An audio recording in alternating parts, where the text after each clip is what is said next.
Commander William Clark stood on the bridge of the U.S. Defiance, his eyes fixed on the main display. The massive alien ships appeared as bright dots against the darkness of space, growing larger by the minute. His stomach tightened. After years of wondering if humanity was alone in the universe, they finally had their answer. And it wasn't friendly. "How long until they reach our defensive line?" he asked, his voice steady despite the tension in the room. Lieutenant Susan Miller looked up from her console. 19 hours, sir, at current speed." Clark nodded. The bridge crew worked quietly, their faces pale in the blue glow of their screens. They had trained for this scenario, but simulation was different from reality. These alien vessels dwarfed anything humans had built.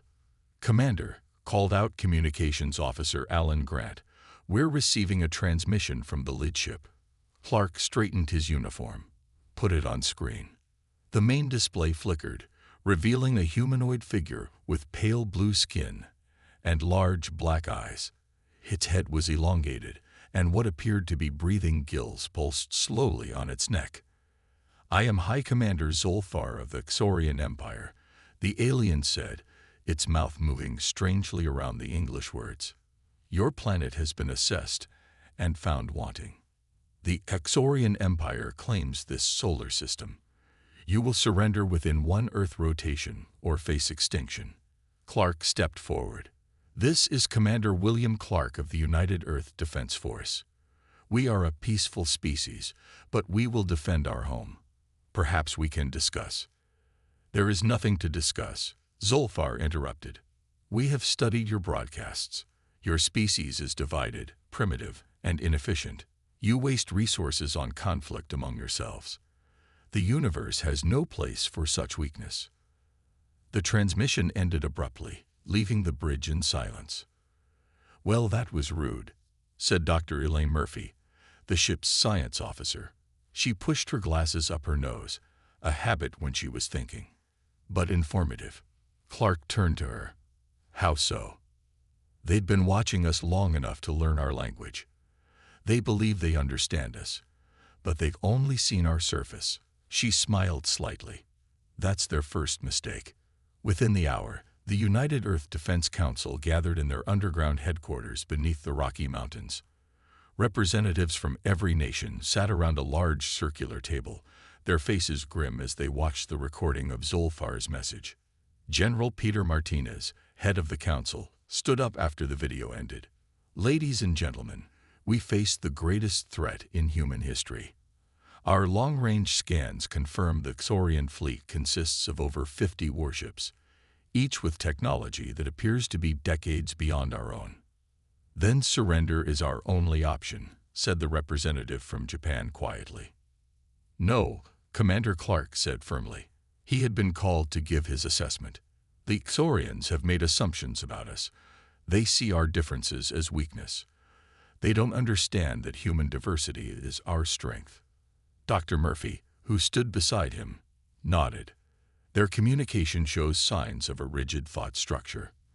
They think in straight lines, hierarchically. They've decided we're inferior without truly understanding us. And how does that help us against their superior weapons?"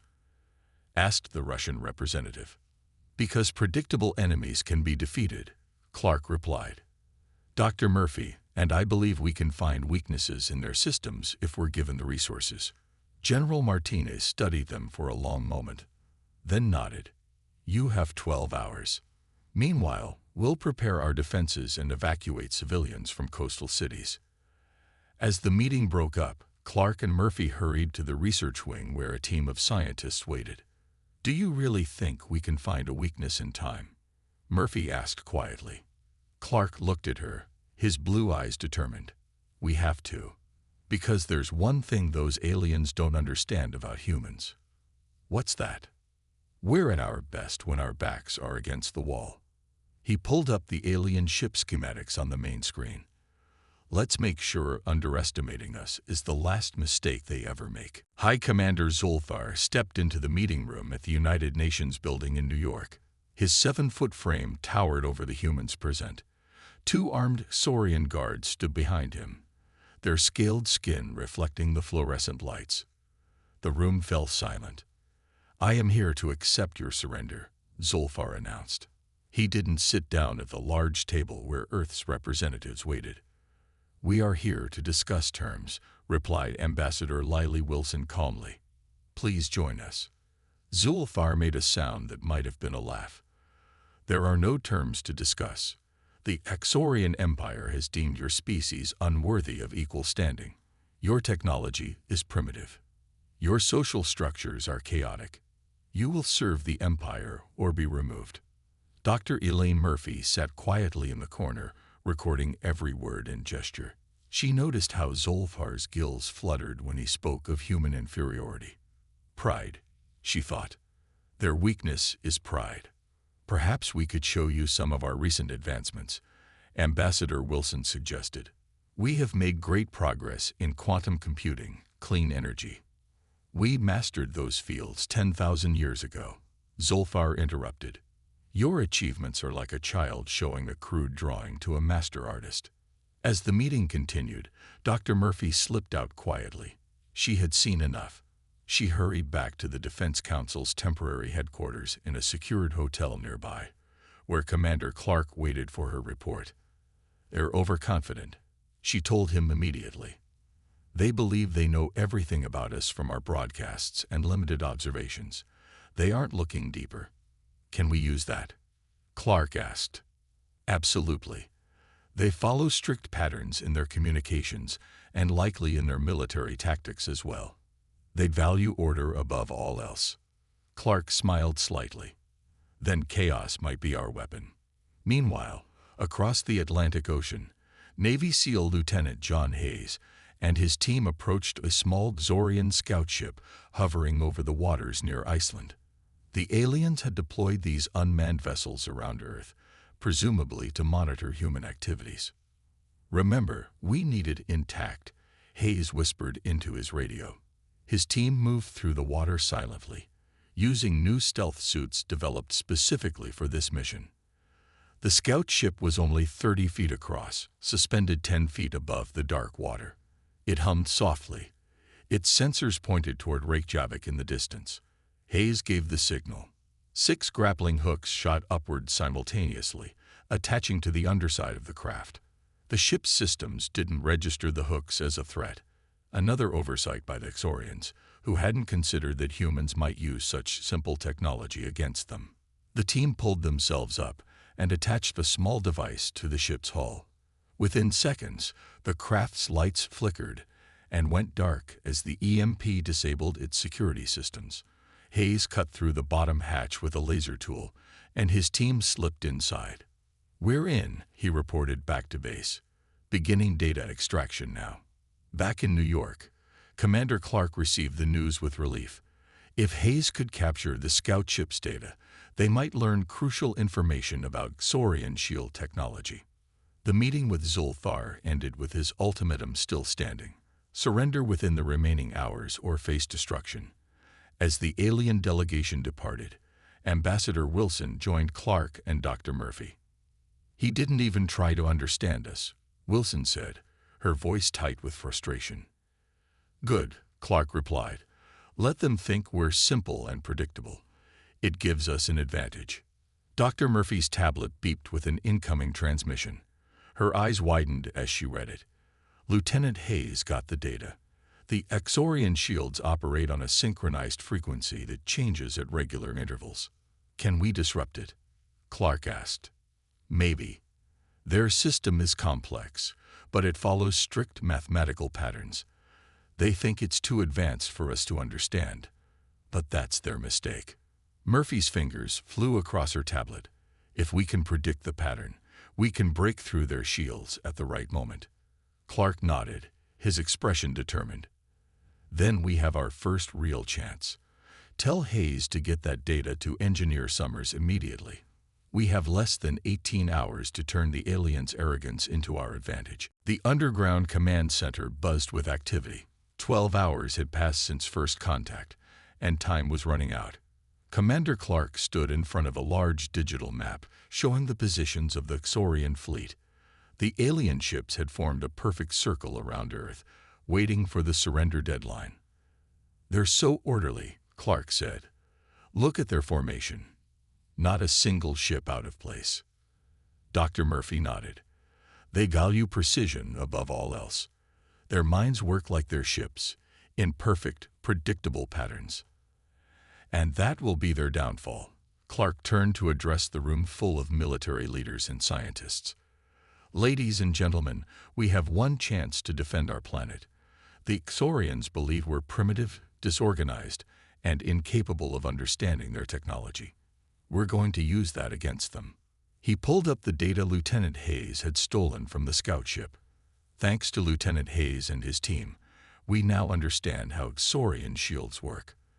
They change frequency every 8.7 minutes in a pattern that repeats every 12 cycles. They think this system is too complex for us to crack." Engineer Patricia Summers stepped forward. She was in her early 50s with gray-streaked hair pulled into a tight ponytail. Dark circles under her eyes showed she hadn't slept since the aliens arrived.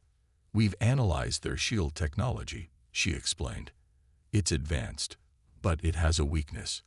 The Xorians rely completely on their fancy synchronized shields, but they've overlooked something basic." She pulled up a diagram of what looked like a simple device.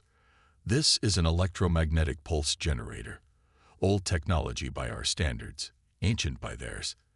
They don't even bother to shield against it because they think it's obsolete." "Will it work?" General Martinez asked. "For about 3 minutes," Summers replied. "Not long, but long enough if we time it perfectly." Commander Clark took over again. "Here's the plan. We'll appear to be preparing for surrender. Ambassador Wilson will lead a delegation to meet with Zolfar. While they're distracted, we'll position our forces in what will look like a disorganized defensive formation." He pointed to different areas on the map. "The Xorians expect us to defend our major cities and military installations in a traditional pattern. Instead, we'll position our forces here, here, and here, seemingly illogical points that will actually allow us to strike at the heart of their formation when the time comes." Dr. Murphy stepped forward. "The Xorians communicate with each other through a central network. Each ship receives orders from above, never from peers. If we can disrupt their flagship, the rest will be confused, at least temporarily." Lieutenant Hayes, who had just returned from his mission, raised his hand. "My team can infiltrate the flagship. The scout ship's access codes should get us inside before they realize what's happening." "It's risky," Clark admitted, "but it's our best chance." Once inside, Lieutenant Hayes will plant EMP devices at key points on the flagship. Engineer Summers will activate them remotely, disrupting their shields and communications simultaneously. General Martinez studied the plan silently. Finally, he nodded. "It's unorthodox, but that's exactly why it might work. The Xorians expect us to either surrender or mount a conventional defense. They won't anticipate this approach." "What about civilian casualties?" someone asked. "Evacuation to underground shelters is already at 80%, Clark answered. "We can't save everyone, but we've moved as many people as possible away from likely target areas."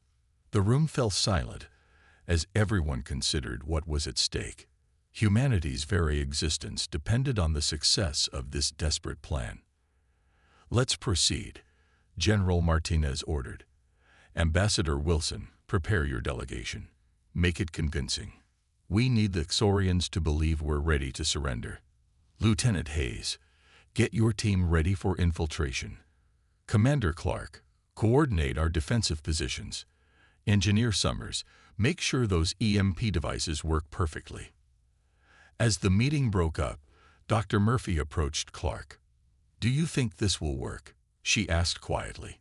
Clark looked at the map again, at the perfect, predictable formation of alien ships. "They think in straight lines. We don't. That's always been humanity's greatest strength, our ability to think around corners." He turned to her with determination in his eyes. "Yes, I think it will work. It has to. Ambassador Lily Wilson walked slowly toward the Xorian ship that had landed in the middle of Washington, D.C. She wore her formal diplomatic uniform and carried a white flag, an ancient symbol of surrender that the Xorians had learned about from studying human history. Behind her walked 5 other diplomats, their heads bowed in a show of defeat. "Remember," she whispered to them, "we need to appear completely broken. Give them what they expect to see." High Commander Zulfar waited at the bottom of his ship's ramp, flanked by armed guards. His large black eyes showed no emotion as Wilson approached. "The United Earth Defense Council has agreed to discuss terms of surrender," she said, her voice trembling perfectly. "We ask only that civilian lives be spared." Zulfar made the snorting sound that passed for a Xorian laugh. "You have made the logical choice. Your species will serve a purpose in the Empire." He gestured toward his ship. "Come aboard. We will explain your new role in the cosmic order." As Wilson and her team entered the flagship, Lieutenant Hayes and his 3-person infiltration team watched from their hiding place 2 miles away. They wore the stealth suits developed from studying Xorian technology, making them nearly invisible to alien sensors. "Ambassador Wilson is in," Hayes said quietly into his secure communicator. Moving to Phase 2.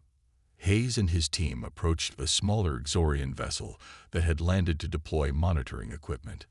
Using access codes taken from the captured scout ship, they bypassed the security systems and slipped aboard. Inside the ship, they quickly subdued the 2 Xorian technicians who had remained on board. The aliens never expected a direct infiltration, another result of their underestimation of human capabilities. "Disguises on," Hayes ordered. His team donned the Xorian technician uniforms they had prepared based on surveillance footage. The uniforms wouldn't fool another Xorian up close, but from a distance, they would pass inspection. They piloted the small craft directly toward the flagship, transmitting the proper identification codes as they approached. The flagship's docking bay opened to admit them without question. "We're in," Hayes reported as they landed. "Beginning placement of EMP devices now." Meanwhile, Commander Clark monitored Earth's defensive positions from the underground command center. On the main screen, Earth's military forces appeared to be gathered in traditional defensive formations around major cities, exactly where the Xorians would expect them. "The Xorians are scanning our positions," reported Lieutenant Miller. "They're seeing exactly what we want them to see." Clark nodded. What the aliens didn't know was that most of the forces they detected were decoys, empty vehicles and fake heat signatures designed to create the illusion of a conventional defense. The real strike forces were hidden in positions that appeared random and illogical by traditional military standards. "Any sign they suspect our plan?" Clark asked. "None, sir," Miller replied. "Their ships maintain the same perfect formation. They haven't adjusted their positions at all." Inside the Xorian flagship, Ambassador Wilson continued her performance. She sat across from Zulfar in his command center, listening as he detailed humanity's future as servants of the Empire. "Your species will be assigned to resource extraction on the outer colonies," Zulfar explained. "Your physical capabilities make you suited for labor, though your intellectual limitations will restrict you to simple tasks." Wilson nodded meekly. "We understand our place now." Her eyes briefly flicked to a ventilation shaft behind Zulfar, where she glimpsed movement, Hayes and his team placing an EMP device. "You have shown wisdom by accepting reality," Zulfar continued, not noticing her momentary distraction. "Unlike other species who resisted and were eliminated, humans will survive as a useful tool of the Empire." Deep within the flagship, Hayes placed the final EMP device near the ship's central power distribution node. "All devices placed and armed," he whispered into his communicator. "Ready for activation on your command." Back at the command center, Clark received Hayes' confirmation. "Tell Engineer Summers to stand by," he ordered, "and alert all real defense forces to prepare for immediate engagement." He looked at the countdown timer. Just 30 minutes remained until the Xorians' deadline expired. Everything was in place for humanity's desperate counterstrike. Now we wait, he told Dr. Murphy, who stood beside him, and hope our capacity for deception exceeds their capacity for arrogance. The deadline arrived. On the Xorian flagship, High Commander Zolfar rose from his seat and looked down at Ambassador Wilson. The time for human independence has ended, he announced. I will now order my fleet to move into position over your major cities to begin the transition of power. Wilson checked her watch subtly. Of course, High Commander, we understand. Zulfar turned to his communication officer. Signal the fleet to advance. Begin with their largest population centers. The order went out. Across Earth's skies, the massive alien ships started to move in perfect formation, exactly as they had trained and drilled countless times when conquering other worlds. In the underground command center, Commander Clark watched the Xorian ships begin their approach. They're coming in exactly as predicted, he said. Their formation hasn't changed at all. Dr. Murphy smiled faintly. They don't adapt. They don't need to, until now. Clark picked up his secure communicator. Engineer Summers, are you ready? In her lab, Patricia Summers sat surrounded by screens monitoring the EMP devices that Lieutenant Hayes had planted. Ready, Commander. All devices are online and synchronized. Clark took a deep breath. Lieutenant Miller, signal all our real forces to prepare for immediate engagement. He paused, then added, Engineer Summers, activate the EMP devices now. Summers pressed a series of commands on her keyboard. EMPs activating in 3, 2, 1. On the Xorian flagship, Ambassador Wilson saw the lights flicker. High Commander Zulfar looked up in confusion as his screens went dark. What is happening? He demanded of his officers, who scrambled at their stations. Wilson stood up, dropping her submissive posture. That would be humanity's response to your invasion, High Commander. Throughout the flagship and across the Xorian fleet, systems failed as the EMP pulses disrupted their shield frequencies. The carefully synchronized shields blinked out of existence for crucial minutes. All units, engage now, Clark ordered from the command center. Earth's hidden forces sprang into action. Fighter jets rose from concealed underground hangars. Missile batteries emerged from what had appeared to be ordinary hillsides. Submarines surfaced in unexpected locations, firing directly at the vulnerable alien ships. The Xorians, trained to respond to specific threats in specific ways, found themselves confused by the seemingly random attack pattern. Their rigid command structure, with orders flowing only from the top down, faltered as communications with the flagship were disrupted. They're firing back, but their targeting is off, Lieutenant Miller reported, watching the battle unfold on the main screen. They're shooting at our decoys. On the flagship, Lieutenant Hayes and his team moved quickly through the corridors. Saurian crew members ran past them, too focused on the crisis to notice the disguised humans. Heading for the engine room, Hayes reported through his communicator, ready to disable their main power core. High Commander Zulfar stared at Ambassador Wilson in shock. This is impossible. Your weapons are primitive. Your tactics are simplistic. That's what you were meant to think. Wilson replied calmly. You studied our broadcasts, our public face. You never bothered to look deeper. Our shields will reactivate in minutes, Zulfar warned. This temporary advantage will not save you. We don't need it to, Wilson said. We just needed enough time to show you what humans do best. Adapt. Outside, the battle rage. Several Xorian ships, caught completely by surprise, had taken critical damage. Others struggled to regroup without clear orders from the flagship. The perfect formation had dissolved into confusion. In the engine room, Hayes and his team planted explosive charges around the main power core. Charges set, he reported. Beginning evacuation to extraction point now. Commander Clark watched the battle with tense focus. The Xorians are trying to reform their defensive line, he noted. Signal our forces to execute Pattern Delta. Earth's fighters and missiles suddenly changed their attack pattern, confusing the aliens again. Each time the Quarians adjusted to human tactics, those tactics shifted unpredictably.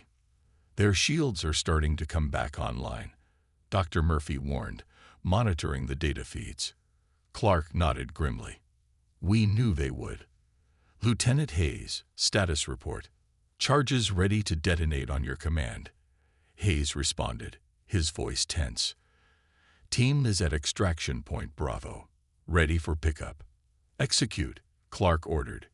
And all ships, prepare for Phase 2. High Commander Zolfar slammed his fist on the command console. The humans had tricked him. Reports of damage across his fleet filled the screens that had come back online. 3 ships had been critically damaged. Many more had taken hits to their weapon systems. This changes nothing, he hissed at Ambassador Wilson. We still outnumber you. Our technology is still superior. This minor setback will only make your defeat more painful. He turned to his second-in-command. Order all ships to launch full attack. No more careful approach. Destroy their major cities immediately. The order went out, but the response was not what Zolfar expected. His fleet, used to moving in perfect coordination, now struggled to form an effective attack pattern. Some ships responded immediately. Others hesitated, waiting for more specific instructions that the disrupted communication systems couldn't deliver. In the Earth Command Center, Dr. Murphy monitored the Xorian communications they had managed to tap into. They're going all in, she told Commander Clark, but their command structure is breaking down. Their ships are used to receiving detailed orders, not making independent decisions. Clark nodded, just as we hoped. Now we push our advantage. He opened a channel to all Earth forces. This is Commander Clark. Execute Phase 2. Repeat. Execute Phase 2. Earth's defense forces, which had briefly pulled back after the initial surprise attack, now surged forward again. But this time, they moved in small independent units. Fighter squadrons broke into pairs. Missile platforms fired in seemingly random patterns. Naval vessels changed course unpredictably. On the Xorian flagship, warnings blared as explosions rocked the enormous ship. Lieutenant Hayes had detonated the charges in the engine room. Main power at 40%, a Xorian officer reported. Backup systems engaging, but engine capability is severely compromised. Zolfar's gill slits pulsed rapidly in anger. How is this possible? Their weapons should not be capable of this damage. Ambassador Wilson smiled slightly. You assumed our technology was primitive because it looks different from yours. That was a mistake. On the main screen, Zolfar watched in growing horror as his fleet struggled against the human counterattack. The humans fought like nothing he had ever seen before. There was no central pattern to their movements, no predictable formations. Each unit seemed to make its own decisions while somehow still working toward a common goal. What is this chaos? He demanded. It's called adaptive strategy, Wilson explained. Unlike your species, we don't all think the same way. Each commander makes decisions based on the immediate situation. We don't need perfect orders from above. Outside, the battle had turned. 3 more Xorian ships had fallen, their rigid defensive patterns broken by the unpredictable human attacks. The remaining ships tried to regroup, but each time they established a new formation, the humans changed their approach. In the command center, Clark watched the battle with growing hope. They're trying to adapt, but their commanders don't know how, he observed. They've never needed to think for themselves before. Dr. Murphy nodded. Their psychology works against them.